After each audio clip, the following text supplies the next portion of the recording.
that he couldn't or wouldn't go to work. When you get diagnosed with something like that, you don't know how much time you have. And maybe that was the sense of urgency he had in doing everything he did. He was gonna grind, he was gonna work as much as he could. That's how he started, and that's how he was gonna finish. So, no disease is gonna stop him from working. So Bernie was managing his illness. Sarcoidosis is rarely fatal by itself, so I'll have to look elsewhere for the cause of death.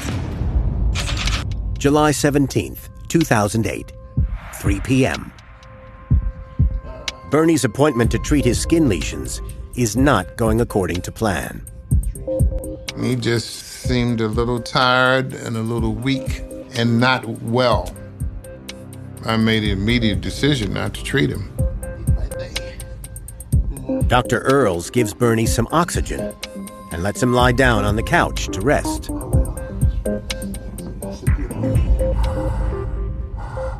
He rested, he fell asleep a couple of hours and, while breathing oxygen. I looked at him that couple of hours later. Clearly something was wrong. How you feeling, man?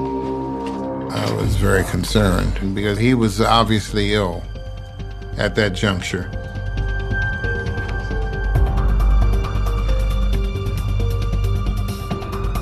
Bernie's breathing and heart rate are irregular. Dr. Earls calls Bernie's physician at Northwestern Hospital. He's told to send Bernie back to the hospital immediately.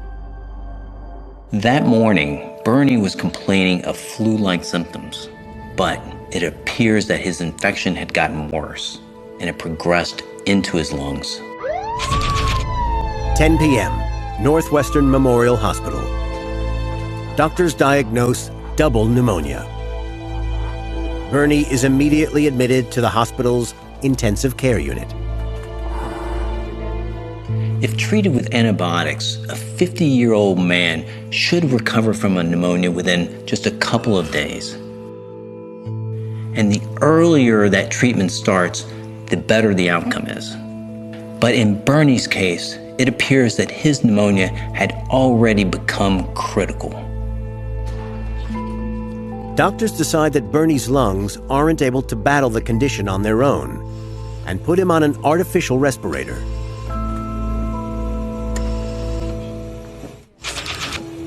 August 3rd, 2008. After 2 weeks in intensive care, Bernie's condition stabilizes. His press officer releases a statement announcing that the comedian is in the hospital with pneumonia. He's responding well to treatment and is expected to make a full recovery.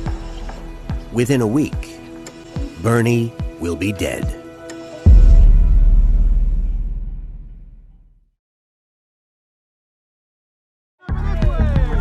Bernie Mac's sudden death on August 9th, 2008 sent shockwaves through the entertainment industry. I mean, it's unbelievable that he died. He was one of the kings of comedy, and I really liked him. It's sad that he died so young. I'm 39 and 50, that's a young age, man.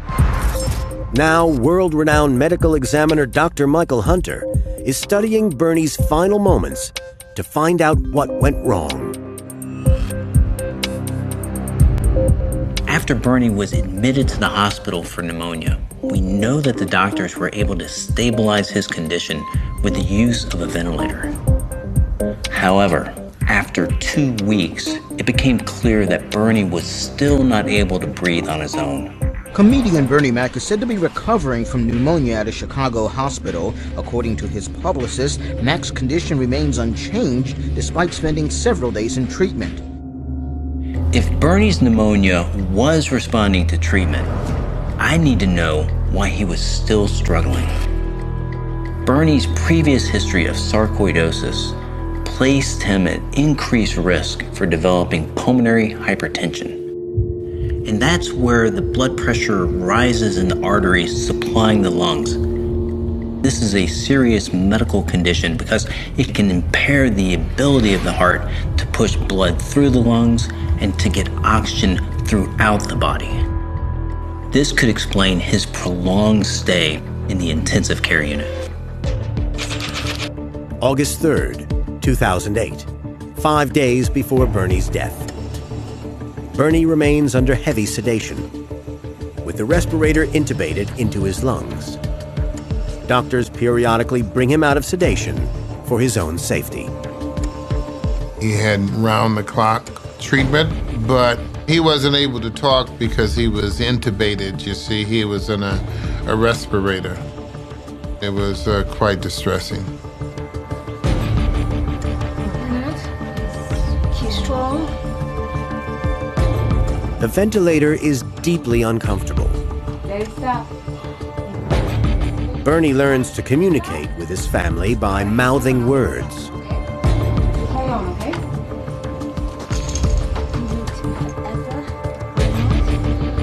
In Bernie's situation, there's not a lot the doctors can do other than wait for him to regain his strength. But it became clear that his condition was actually getting worse. Reports suggest that his lungs were working at only 50% capacity.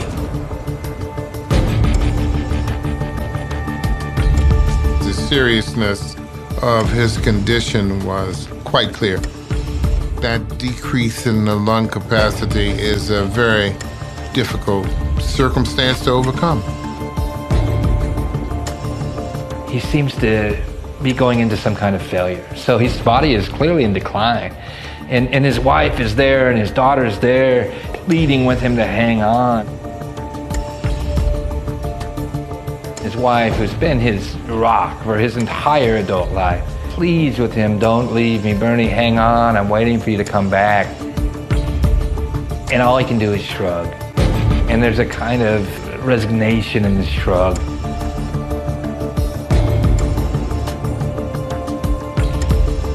While his wife Rhonda isn't looking, Bernie mouths the words to his daughter Janice, "I'm dead."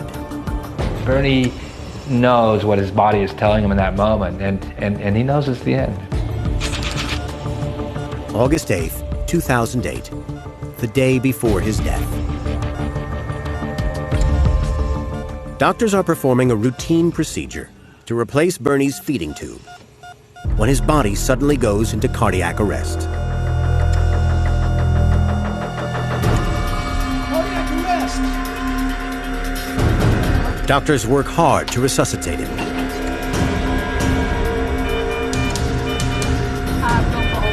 No pulse, no heart rate. Oxygen saturation drone. It's back. It's back. Finally, they manage to get his heart beating again.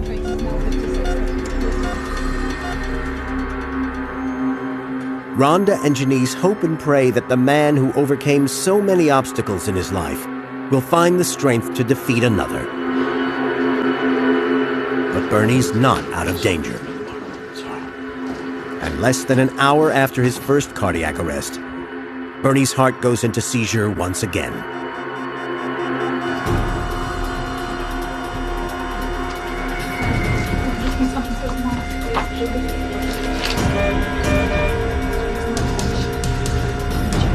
No change.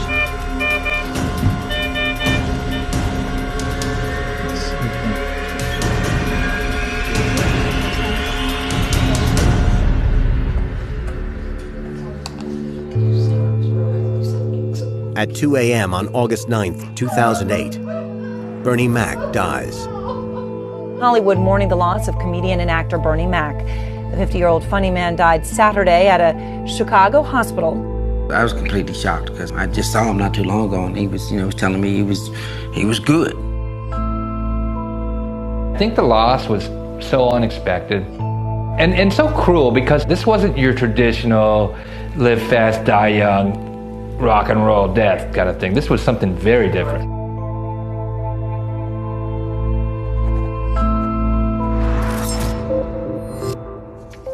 The report released after his death states that Bernie died of a heart attack, which was a complication in the treatment of his pneumonia.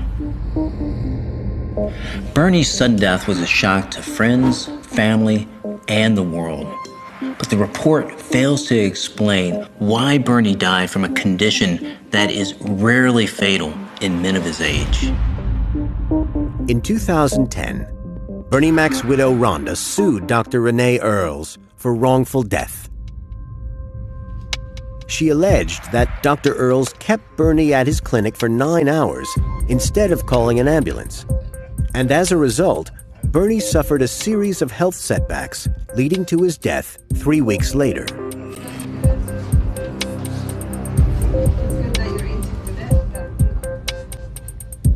He told me that he had an upper respiratory infection and he was treated by his doctor.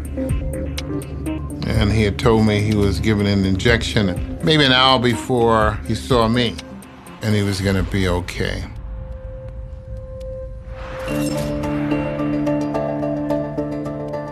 If Bernie was given an injection at the hospital, it was likely an antibiotic to treat his pneumonia. So I think Bernie and Dr. Earls did all they could to treat his condition. And in fact, the charges against Dr. Earls were later dropped by Bernie's family. So it's possible that the complications that led to Bernie's death occurred after he was admitted to the hospital. Bernie was on a ventilator for 3 weeks, and that was essential to keeping him alive. But this also comes with risks. Patients in the intensive care unit are much more susceptible to developing MRSA.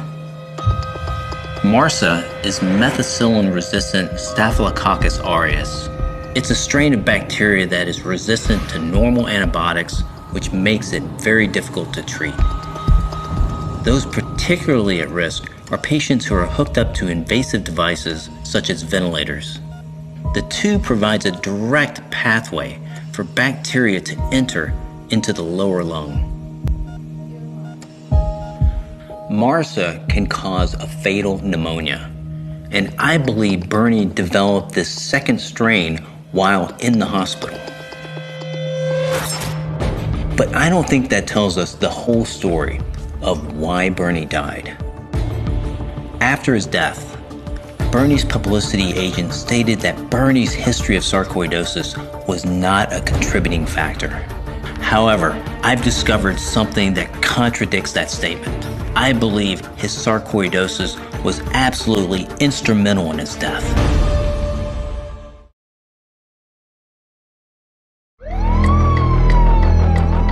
In the early hours of August 9th, 2008, Hollywood star Bernie Mac died of pneumonia while receiving hospital treatment.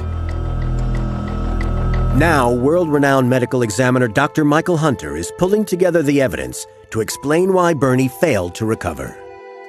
The initial report released after Bernie's death states that sarcoidosis was not a contributing factor. But I believe just the opposite's the case. Although Bernie suffered from respiratory problems in his later years, in 2005, he reported that he was in remission. But sarcoidosis can appear to be in remission and then return suddenly with increased severity. If you really look at the content of Bernie's act, he talks about slowing down. He talks about losing his sexual energy. He talks about not being able to do the things he used to do. That was the genesis of his act. He talked about these things all the time. But I'm tired, my body weary. I can't, I'm sick of sex. Boy, every time I come, no, I don't know about you, I can't do it like I used to. I used to be good, I ain't good like that no more. My quick, fast. My wife gonna tell me, I'm gonna get a young man, go get the mother. And although it was hilarious, it was really real. I think there was a very cruel twist of fate in Bernie's life, that the fact that he had worked for over 20 years trying to get where he was, and he has a few good years of success, and then his body begins to fail. But we never really asked him about it. We never said anything about, man, why your face puffy or something like that. We just knew something was wrong. He was showing you that I'm okay. Ain't nothing wrong with me. I'm good. what's happening, little brother? I'm good. You know what I'm saying? What's up? You know, it was more of an assurance of I'm good. And he didn't want to believe it. He wanted to push it to the back and keep on working. And so I think probably there was a little cognitive dissonance in his mind at that point. This is real, this is happening. But wow, it took me a long time to get here. Now Dr. Hunter has found the final piece of evidence that reveals Bernie's cause of death. Bernie's sarcoidosis had flared up prior to his death, and he was seeking treatment for the skin lesions associated with the condition. It's alleged that shortly before his hospitalization, he had switched to a new medication. I found out that, my God, he'd seen another doctor.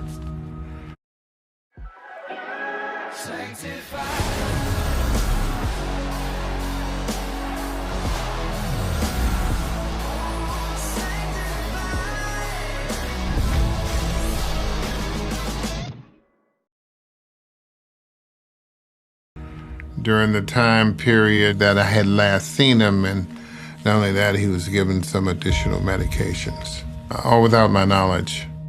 According to Dr. Earls, Bernie may have been prescribed anti-tumor necrosis factor by another doctor. Tumor necrosis factor, or TNFs, are proteins in the body that regulate the immune cells. These proteins can be suppressed by anti-tumor necrosis factors, which decrease the amount of inflammation associated with the skin lesions. He had been on a medication which is potent, powerful, and has a great healing capacity, but for somebody who had a 50% lung capacity, it had the capability of causing adverse events. So this medication will inhibit the immune system, so the body will be less able to fight other infections that occur. If Bernie was taking this medication, then it was likely preventing his body from fighting the pneumonia. After examining all the evidence, Dr. Hunter can finally put together the story of Bernie Mac's final hours. Bernie Mac's years of living with sarcoidosis severely compromised his lungs. The weakened lungs made him vulnerable to respiratory tract infections such as pneumonia. In 3 weeks prior to his death, he developed a particularly aggressive strain of pneumonia. His immune system, suppressed by the medication he was taking, was unable to combat the initial infection. And this led to a pneumonia that ultimately caused him to be admitted to the ICU. Once in the hospital, his infection may have been responding to treatment, but being on the ventilator for 3 weeks put him at risk of developing a secondary infection. Bernie's immune system, worn down by his sarcoidosis medication, couldn't deal with it. The pneumonia in his lungs inhibited the distribution of oxygen throughout his body, including his heart, causing heart failure and ultimately death. So, Bernie's sarcoidosis is directly responsible for his death. But I also wonder whether it would have gotten so bad had he simply slowed down and worked less. You didn't think, is he gonna kill him? You didn't think that. You just thought, okay, he'd kick that too. I mean, because Bernie thing was kick it. And, he fought, but sarcoidosis won. Bernie loved it. He loved it. He wanted it. He asked for it. And, that could be a double-edged sword. You love it so much that you could work your own self to death. You know what I mean? Bernard McCulloch's public memorial was held on August 16, 2008, in Chicago's South Side, just a few blocks from where he grew up. Giants from the world of entertainment turned out to eulogize the loss of one of the kings of comedy. I remember Bernie as just a beautiful human being. Warm, witty, intelligent, caring. He cared for his family, he cared for others, and he was just a great person, really. His legacy will live on as one of the best comedians that the world ever had, man. He just left his genuineness, on the world of comedy and on the world. I mean, because he was just plain raw funny. He was funny. I want you to remember as being good, he said, so, that's the last thing you want to see. So when you get a memory, it's a smile.